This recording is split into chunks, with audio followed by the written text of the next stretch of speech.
is an increased chance of an El Nino phenomenon in the Pacific this year, heightening the probability of suppressed rainfall next season across the SADC region.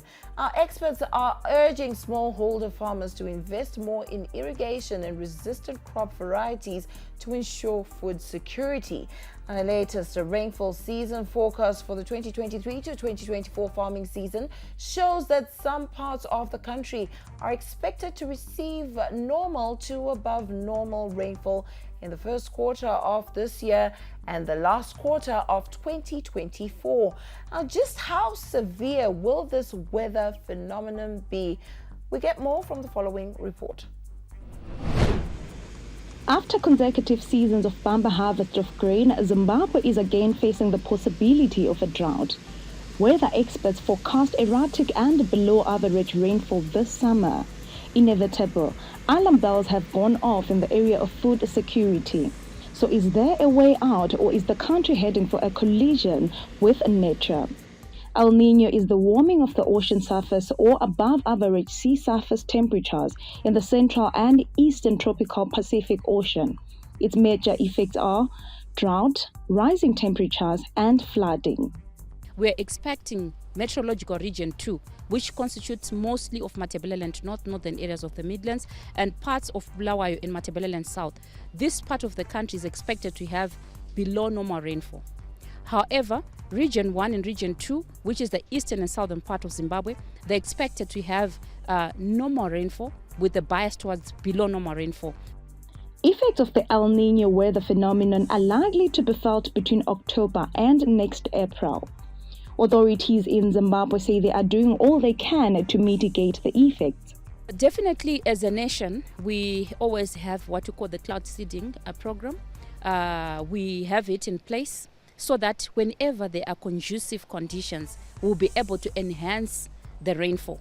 So I think the nation needs to understand that cloud seeding does not mean that we create the clouds. We don't create the clouds, but we make sure that the clouds that develop, we force them to rain. In the past season, farmers produced 300,000 metric tons of traditional grains from 640,000 hectares.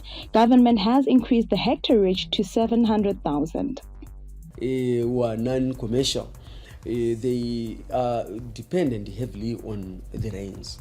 So with the rains expected to be below normal in most cases once there is an El Nino, we anticipate a decline in grain reserves as we move into 2024 because of the impacts of El Nino, unless we fall into the 25% or chance of normal to above normal rainfall.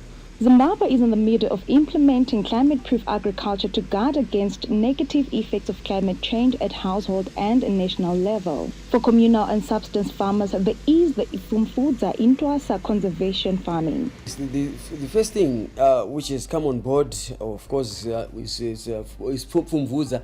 We have a national adaptation plan itself for the country, which in order for us to adapt as Zimbabwe, we have a number of areas which we need to really put into. By the day, climate change is becoming a lived reality with the changes in weather patterns all there for us to see. Now, with the El Nino reaching our shores once again, the region is looking at prolonged dry spells and below to normal rainfall. The call now is to cement efforts to climate-proof the agricultural sector and guarantee food security. My name is Tachisiwe Gwaza for ZTN Prime. And now we are joined on the line by Annette Mtetwa, who is an agronomist, to help us understand how Zimbabwe can mitigate the effects of the anticipated weather phenomenon. Very good evening to you, Annette. Now, in this wake of this forecast, what should farmers be doing to face this dry season? Number one, every farmer should be able to actually plan ahead. What we mean by planning ahead is that you should be able to actually focus on the weather forecast. You should be able to actually take into consideration which crop requirements that you're going to put in for the certain season that is coming ahead. You should also be able to focus on the rainfall patterns and see and know the forecast of the rainfall that is actually going to take place. Your soil moisture levels should also be one of the things that you consider as a farmer, so you know what your soil requirements will be for the certain crop that you're going to put in at a certain time. Number 2, you can also use drought resistant varieties. We've got lots of genetics and lots of breeders out there who are bringing in very good varieties that can actually do well during the drought season. This is something that farmers should also actually pay particular attention to. When you plant drought resistant crops, this also helps them to withstand that drought period because they've been built to actually work through this particular season. Now, Aneta, what type of crops could still thrive under these conditions? We've got a number of crops that can do well within drought periods. These include sorghum, these include cowpeas, these include millet, and a number of other crops that you can actually put in. Vegetable crops and horticultural crops also have a number of drought-resistant varieties, but these are not easily accessible to us at the moment. So in terms of vegetable and horticultural production, please make sure you do have a backup supply of water to make sure your production and yield is good and high. Now, the threat of climate change is fast becoming a lived reality for all of us. So going forward, what advice would you give to authorities on how to climate-proof our agriculture?